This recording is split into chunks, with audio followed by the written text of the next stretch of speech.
Gagner 1 million d'euros, ça fait rêver tout le monde. Malheureusement, ça risque de jamais t'arriver. Pourquoi? Parce que comme 95% des Français, tu ne te donnes pas les moyens d'y arriver. Et je vais pas te faire de leçon de morale parce que moi aussi j'en fais partie. Moi, c'est Tisé et à presque 24 ans, j'ai vécu un début de vingtaine absolument fabuleux. En 2017, je découvre le e-commerce. J'ai mis plusieurs mois à me lancer. En 2018, je fais mes premières ventes. Fin 2018, je commence à en vivre. Tout va bien jusque-là. Le temps passe et en 2019, c'est l'année de l'explosion. Une espèce d'impression de vivre comme sur un nuage. Les voyages, les voitures de luxe, les montres, les soirées à Monaco ou à Dubaï. Je passais mes journées les pieds dans l'eau et j'avais seulement besoin de quelques heures de travail par semaine sur mes business pour pouvoir en vivre. À ce moment-là, je vis comme dans un rêve et j'ai comme une impression comme quoi rien ne peut m'atteindre et que je suis absolument intouchable.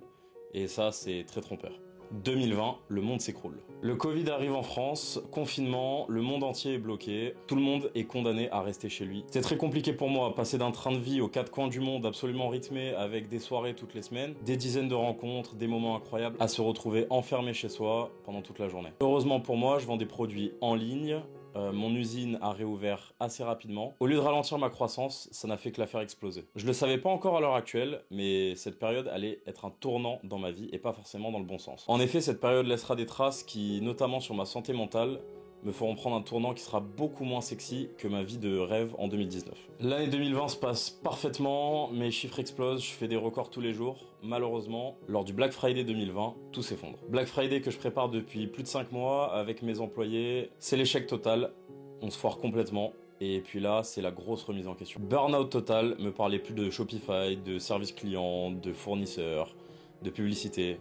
C'était impossible pour moi d'en parler. Du coup, je recommence à sortir. Beaucoup sortir. Je me mets à fumer. Du jour au lendemain, comme ça. De boire pour m'amuser, je passe juste à boire pour oublier un petit peu l'échec qui venait de m'arriver, ou pour tout simplement passer un bon moment et vivre uniquement dans le moment présent. Pendant un temps, et ça après on va dire 2 ans de travail acharné, j'ai enfin mes premières vraies vacances. On peut dire que pendant quelques semaines ça peut aller. C'est même bien mérité. Je le savais pas encore à ce moment-là, mais je venais d'entrer dans un cercle vicieux et très dangereux qui ferait basculer toutes mes perspectives d'avenir en un seul claquement de doigts. Je sors tous les soirs, j'arrête de faire du sport. Je mange de la merde, je bois, je fume. Et je passe mes journées à jouer à un jeu très connu qui s'appelle League of Legends, totalement en gueule de bois avant de recommencer le soir même. Été comme hiver, le même rythme, qu'il pleuve, qu'il neige. La même sensation de merde au réveil avec la gueule de bois. La même solution pour se sentir mieux, recommencer. Petit à petit, et sans t'en rendre compte, tu tombes dans la dépression. Alors oui, des fois, tu essayes de faire quelque chose, tu annonces des tweets, tu fais des séries que tu ne sortiras et que tu ne continueras jamais. Et t'espères que ça marche parce que t'es sans revenu et puis quand même, depuis des mois,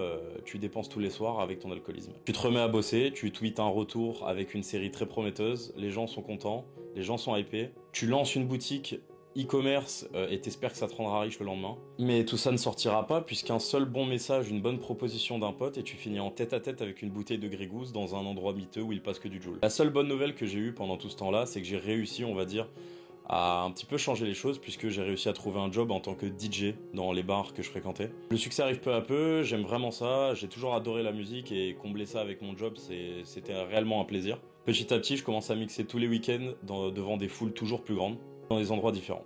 Au final, sans que tu t'en rendes compte, ça devient très vite une routine. Et qui dit routine dit que tu commences à de moins en moins apprécier ce que tu fais. Du coup, tu te remets à boire pour te remettre dans l'ambiance et tu retombes petit à petit dans tes travers.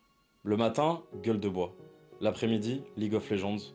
Le soir, tu vas travailler. La seule différence avec le train de vie que j'avais avant, c'est que je gagnais quelques deniers et que je travaillais au lieu de sortir. L'argent que tu gagnes devient anecdotique puisque vu que tu travailles entre 4 et 5 soirs par semaine, les 2 derniers qui te restent, tu t'en sers pour te décompresser tout simplement. Donc tu te remets à boire même les jours où tu travailles pas. Et puis un jour tu te réveilles, puisque tu te rappelles ce pourquoi tu t'es lancé il y a quelques années, alors que tu n'avais absolument aucune idée de ce qu'était l'entrepreneuriat. Je repense aux petites 18 ans, des rêves plein les yeux. Je voulais absolument jamais tomber dans le salariat. Et ce petit-là, quand il repense, avec tous ses rêves, t'as pas envie de le décevoir. Je repense au mec que t'étais il y a quelques années quand tout allait bien, et qui bossait comme un chien avant de se manger le mur de sa vie. Un échec qui était peut-être un petit peu trop grand pour lui à l'époque.